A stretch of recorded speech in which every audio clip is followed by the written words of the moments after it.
Welcome back, YouTube. In this video, I wanted to talk about something about how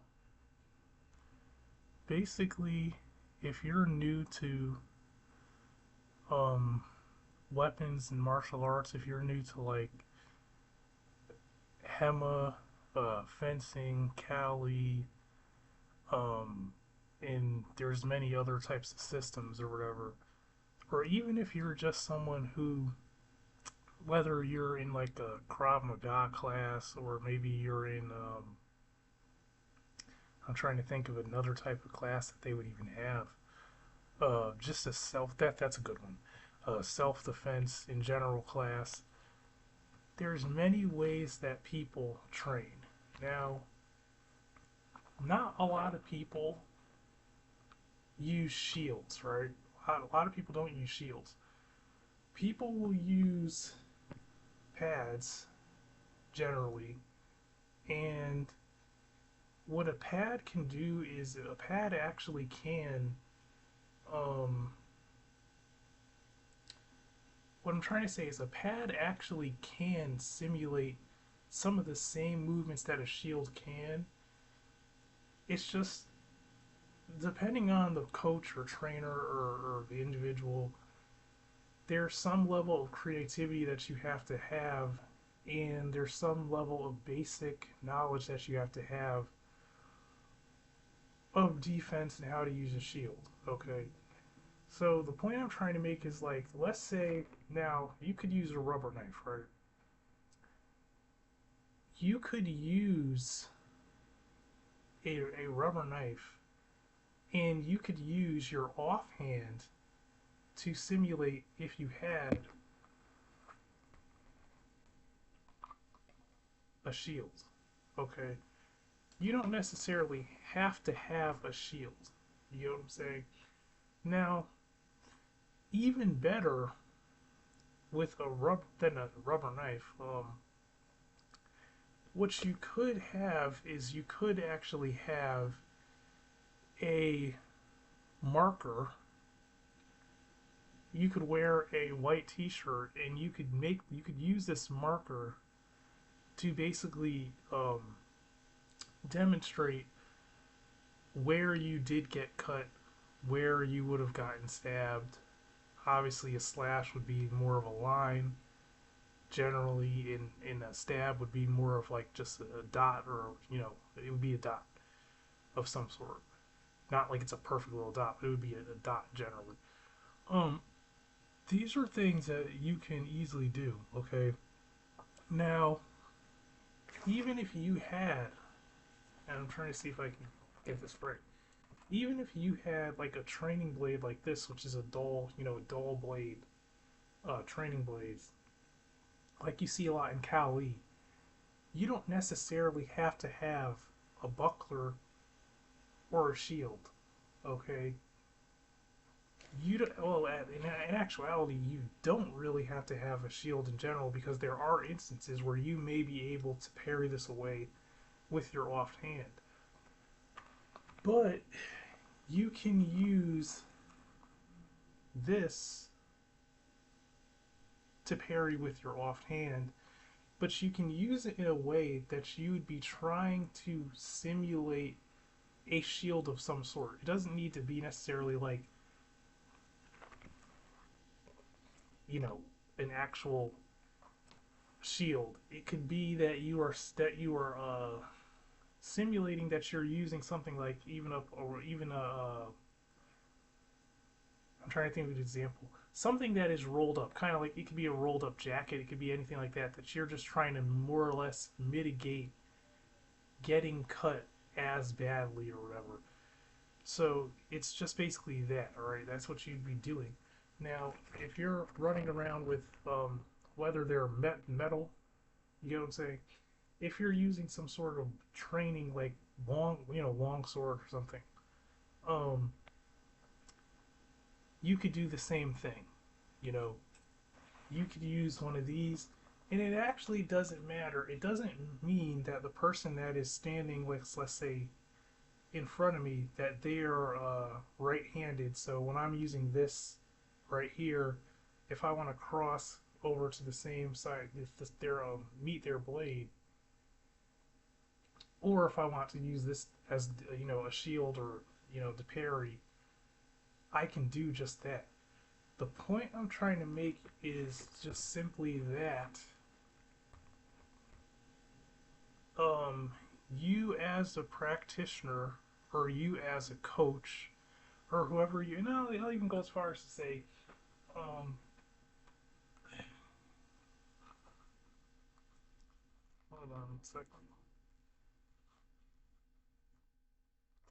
I'll even go as far as to say the person that the hand that you have that does not have the pad or the shield. Okay, and I'm going to go even more into this, right? I'm going to go actually really into this. So obviously people know people use the pummel, right? You know, we all use the pummel. So what I'm basically trying to say that anything that would try to make contact with any part of your body, you can just the same way like you would use this in a drill where someone was using their elbows, right? You would use this to block that. You would use this to swat things away. You would use this to mitigate the threat of the pummel, the threat of the hand guard, because the hand guard is also part of it. It has a weapon, you know, the whole thing is a weapon. Um, my point is that you don't necessarily need a shield, but you can use it. You can use these things in conjunction. You can use things over your hand, like this glove here. These are MMA gloves, obviously. You can use this to mitigate damage that may be done to the hand that is actually wielding the sword because it's not as protected as, per se, the offhand, right? So you would use this, not saying you have to, because it's really all up to you. You know, accidents happen. Um, and also you yourself can be punching with this. And what I was going to go into with punching is we all are going to be using punching as well as cutting and slashing and bludgeoning with you know bludgeoning with surfaces like that. Obviously, right? Now, when you're doing all these things, I'm also saying that if you're not a fan of always using a helmet, which I have a fencing helmet, but I don't know if I feel like going and getting it and putting it on right now. If you're not a fan of using a helmet of any sort, and let's say you don't even want to wear a mouth guard, right? I would dare say that this is a good idea. Now, you see a lot of people who do Eskrima and Kali. Um, you see a lot of people that practice Eskrima and Kali who do exactly what I'm saying. They'll use the gloves, whatever ounce gloves those are, and they'll use that in combination with um, a pad. Because people in Cali are fans of using elbows. People in Cali are fans of using palms, of using the fist, of using hammers. Um, I mean, every art actually is really, if you really want to really get into the deep knowledge of it, every art is. Pretty much every art is, whether you know it or not. The thing is, it's just I'm using Cali in particular.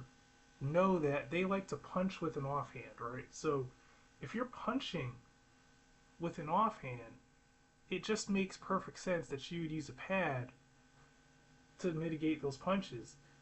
Not, I'm saying the person. What I'm saying is the person who is on the defense, so to speak, most likely will be using this pad. Now, you both could actually be using this pad, and the reason why you both could be using the pad is because if you both are throwing punches with that offhand, right? Because you're trying to slip punches in there occasionally, right?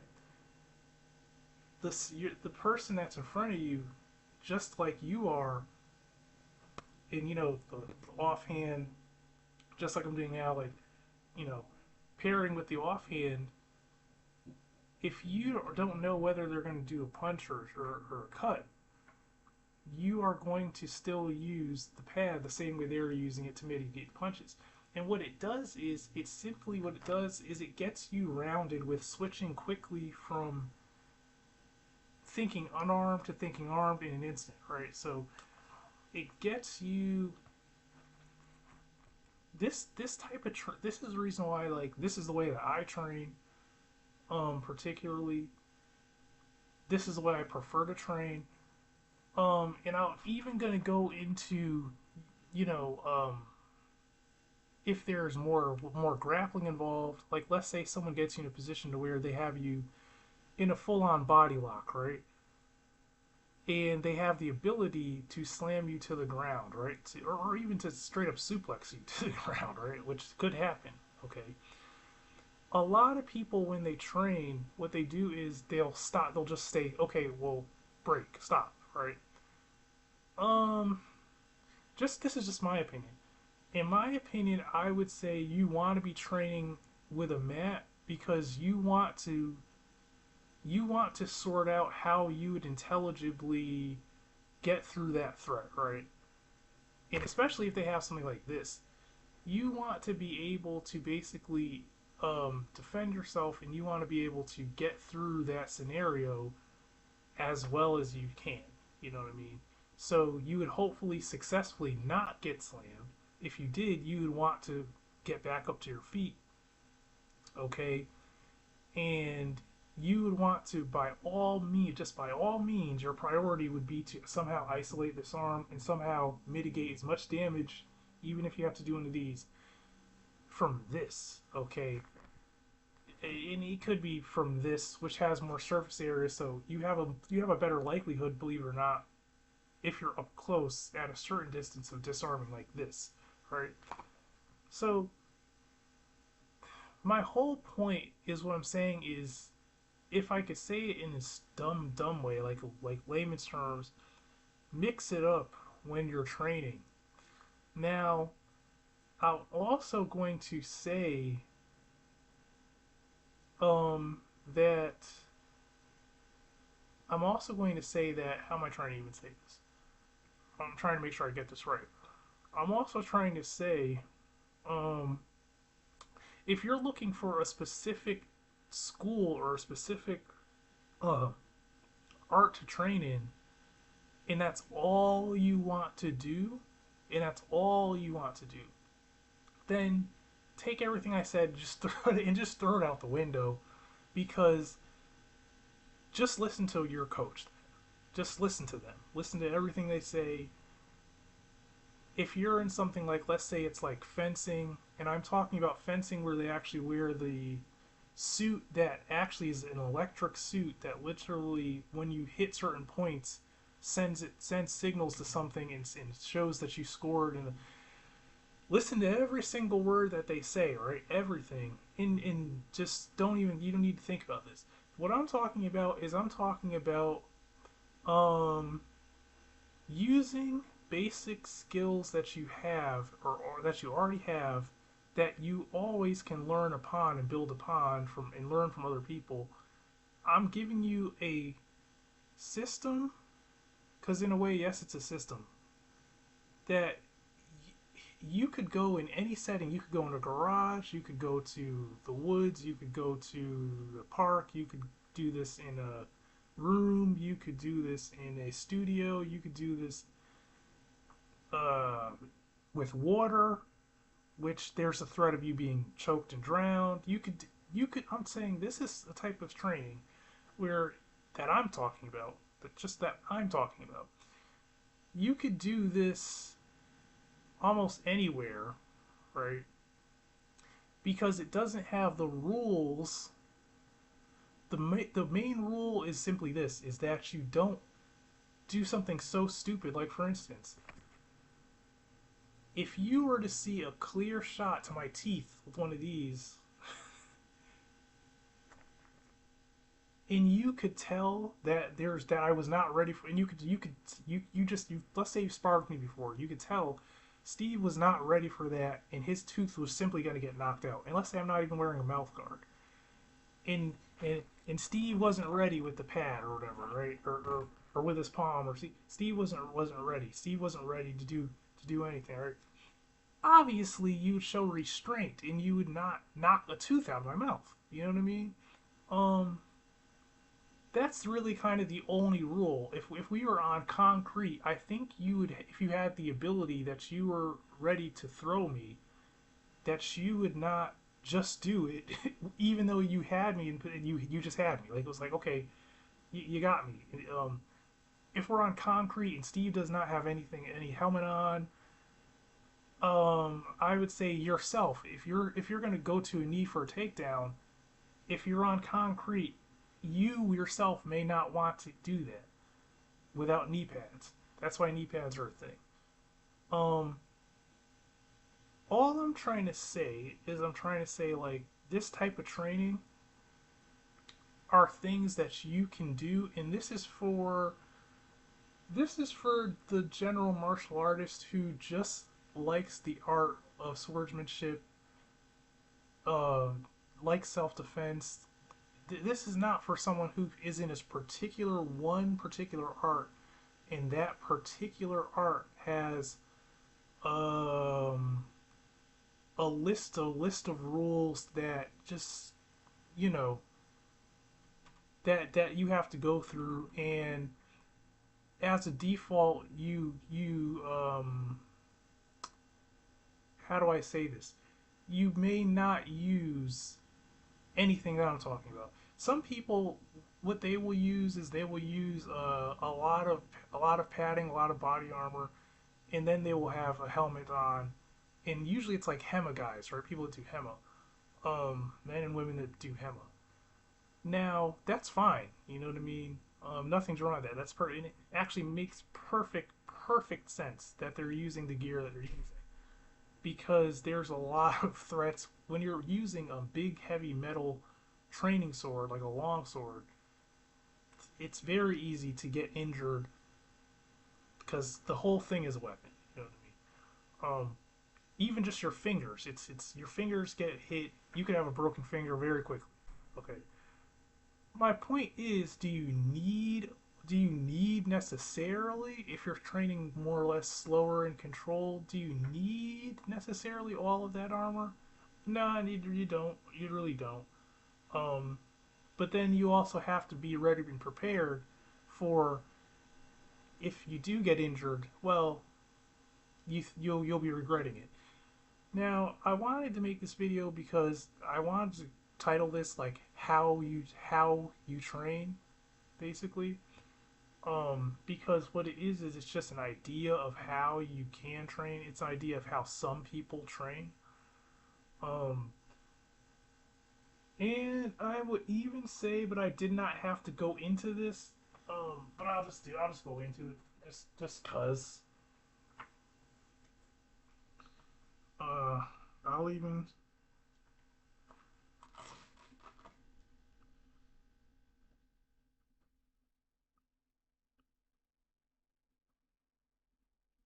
Uh, I'll even say that sometimes people will use just full-on boxing gloves.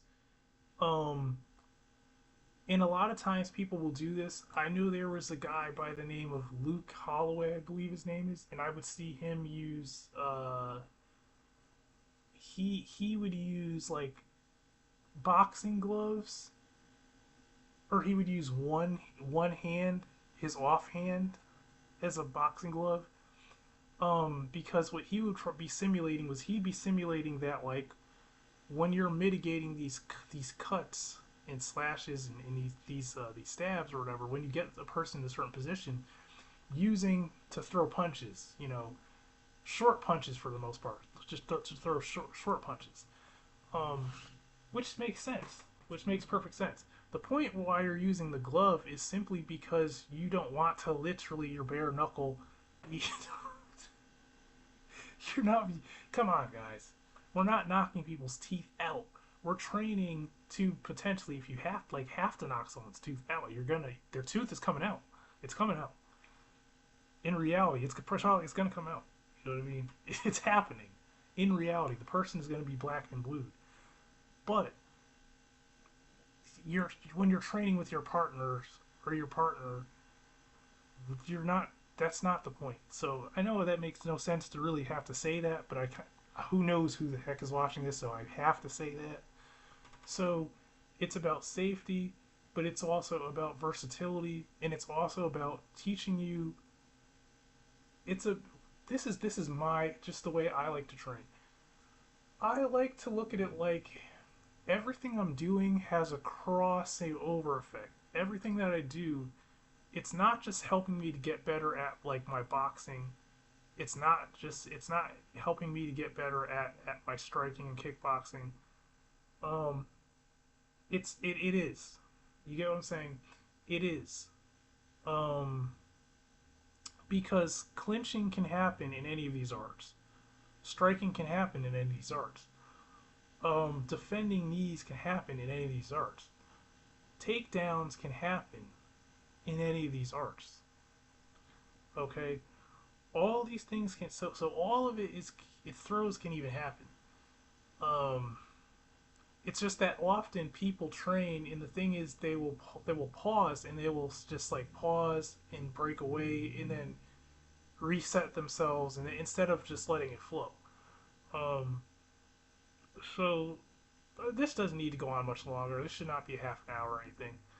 I just thought this was something to talk about. I don't have like a training partner today to demonstrate these things, but I figure I would talk about it because I feel like it just brings up valid thoughts. Um, I think that it's useful information, and I think it's worth talking about. So that's why I brought it up. Um, I would say that if you want to donate to this channel, which anything would be greatly appreciated, under my what do you call it? Channel name. There's the PayPal link. It's right under there. It's Ender of. Um, so you could donate anything anything that you can to this channel. It'd be greatly appreciated. If you're not subscribed, I would ask that you subscribe, and you can definitely leave a comment in the what do you call it in the comments. You can ask questions in the comments. You can leave suggestions in the comments as well. Um, and if you guys are out there in training, I hope you're training safe and take care of yourselves. And until next time, have a good one.